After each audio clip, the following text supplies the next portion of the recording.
दोस्तों, क्या तुर्की का downgraded S-400 defence system Bharat खरीदने वाला है? क्योंकि F-35 के लिए तुर्की S-400 को छोड़ने को तैयार हो गया है। ब्लूमबर्ग ने इसके ऊपर एक रिपोर्ट छापी है जिसके बारे में इस वीडियो में बात करेंगे। इसके अलावा ब्रह्मोस 2 हाइपरसोनिक मिसाइल के पहले परीक्षण की टाइमलाइन अब सेट कर दी गई है, जो कि हाइपरसोनिक क्षेत्र में एक बड़ी छलांग भारत के लिए होने वाली है। जानेंगे दोनों खबरों के बारे में इस वीडियो में, इसीलिए वीडियो को अंत तक जरूर देखिएगा। दरअसल तुर्की ने 2019 में रूस से S-400 मिसाइल सिस्टम खरीदे थे, लेकिन इसी वजह से उसे F-35 फाइटर जेट प्रोग्राम से बाहर कर दिया गया। अब ब्लूमबर्ग की रिपोर्ट के मुताबिक तुर्की फिर से F-35 में शामिल होने के लिए अपने S-400 सिस्टम छोड़ने की तैयारी कर रहा है। ये कदम न सिर्फ तुर्की के लिए बल्कि वैश्विक राजनीति के लिए भी बड़ा बदलाव ला सकता है। तुर्की सीधे अपने S-400 सिस्टम रूस को वापस नहीं भेज सकता, मगर ऐसा हुआ तो अमेरिका इसे सैंक्शन उल्लंघन मान सकता है और रूस को बड़ी जीत मिल सकती है। इसीलिए अमेरिका शायद इन मिसाइल सिस्टम को अपने पास रखे और उनका अध्ययन करे, यानी अमेरिकी विशेषज्ञ इसके रडार, मिसाइल और इलेक्ट्रॉनिक सिग्नेचर को समझने की कोशिश करेंगे। एक और संभावना यह है कि तुर्की इन सिस्टम को किसी तीसरे देश को ट्रांसफर करे, जो ना अमेरिका के लिए खतरा बने और ना रूस को फायदा दे। कुछ एक्सपर्ट्स ने और कई रिपोर्ट में यह कहा जा रहा था कि क्या भारत इन S-400 सिस्टम को ले सकता है, लेकिन आपको बता दें ये संभावना काफी कम है, क्योंकि भारत के पास वही वर्जन है जो रूस अपने सैनिकों के लिए इस्तेमाल करता है, जबकि तुर्की को डाउनग्रेडेड वर्जन मिला था। भारत के लिए इसे लेने का कोई फायदा नहीं है,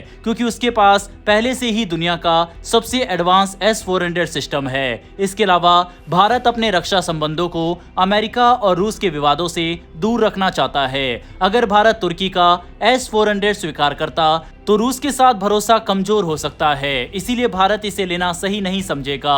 तुर्की के S-400 सिस्टम का भविष्य अभी साफ नहीं है। ये सिस्टम अब तुर्की, अमेरिका और रूस के बीच एक रणनीतिक मुद्दा बन गए हैं। तुर्की F-35 में वापस लौटना चाहता है, लेकिन उसके पुराने फैसले अब भी वैश्विक एयर डिफेंस पॉलिटिक्स को प्रभावित कर रहे हैं। वहीं भारत अपनी S-400 क्षमता के साथ सुरक्षित है, ये जानते हुए कि उसका सिस्टम तुर्की से मिलने वाले सिस्टम से कहीं ज्यादा एडवांस है। दूसरी ओर वियोन की नई रिपोर्ट बताती है कि भारत 2027 में ब्रह्मोस 2 का पहला टेस्ट करने जा रहा है। ये सिर्फ एक टेस्ट नहीं, बल्कि ऐसा मोड है जो आने वाले सालों में भारत की स्ट्राइक पावर को पूरी तरह बदल सकता है। हाइपरसोनिक क्लब में दुनिया में कुछ ही देश हैं, अमेरिका, रूस, चीन और अब भारत भी उसी लीग में प्रवेश करने की तैयारी कर रहा है। ब्रह्मोस 2 को लेकर जो शुरुआती जानकारी सामने आई है, उससे पता चलता है कि ये मिसाइल मौजूदा ब्रह्मोस से कई गुना एडवांस होने वाली है। इसका पहला और सबसे कठिन लक्ष्य है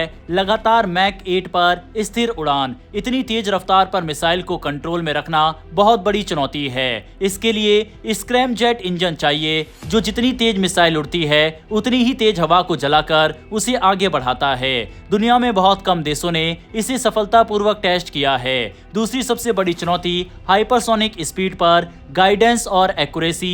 मैक 8 पर मिसाइल के आगे हवा इतनी जोर से गर्म होकर दबती है कि उसके चारों तरफ एक शॉक लेयर बन जाती है। ये लेयर सेंसर की आंख को धुंधला कर देती है। ऐसे में सटीक गाइडेंस के लिए भारत को नए एल्गोरिथम, नए सीकर्स और नए नेविगेशन तकनीकें विकसित करनी पड़ रही है। अगर भारत इसे हासिल कर लेता है तो किसी भी एडवांस डिफेंस सिस्टम को चकमा देना बहुत आसान हो जाएगा। दुश्मन के पास रिएक्ट करने का समय ही नहीं रहेगा। तीसरा बड़ा फोकस है हाई टेम्परेचर मटेरियल। मैक 8 की स्पीड पर मिसाइल 2000 डिग्री सेल्सियस से ज्यादा तापमान झेलती है। सामान्य मेटल इस तापमान में पिघल जाए, इसीलिए डीआरडीओ ने ultra high temperature ceramics, advance composite और हीट रेसिस्टेंस मटेरियल्स पर बड़ी प्रगति की है। ब्रह्मोस 2 का एयर फ्रेम इन्हीं तकनीकों से बनेगा, जिससे वह इतने तापमान पर भी स्टेबल रह सके। रक्षा जानकारों का कहना है कि 2027-28 की टाइमलाइन भारत की उस बड़ी रणनीति का हिस्सा है जिसमें देश 2030 के आसपास अपने लेयर्ड हाइपरसोनिक क्षमता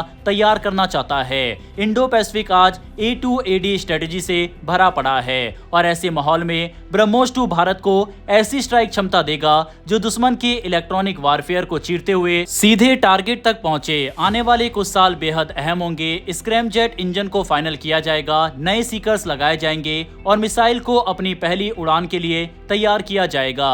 अगर ये टेस्ट सफल रहा तो भारत सिर्फ एक नई मिसाइल नहीं बनाएगा, बल्कि वह दुनिया के उन कुछ गिनती की ताकतों में शामिल हो जाएगा जिनके पास भरोसेमंद, तेज और रिपीटेबल हाइपरसोनिक स्ट्राइक क्षमता मौजूद है। बहरहाल दोस्तों, इस वीडियो में इतना ही। डिफेंस से जुड़ी ऐसी डेली वीडियो के लिए नीचे दिए गए सब्सक्राइब बटन को प्रेस कर बेल आइकन को दबा लें। फिर मिलेंगे ऐसी एक नई वीडियो के साथ। धन्यवाद। जय हिंद, जय भारत।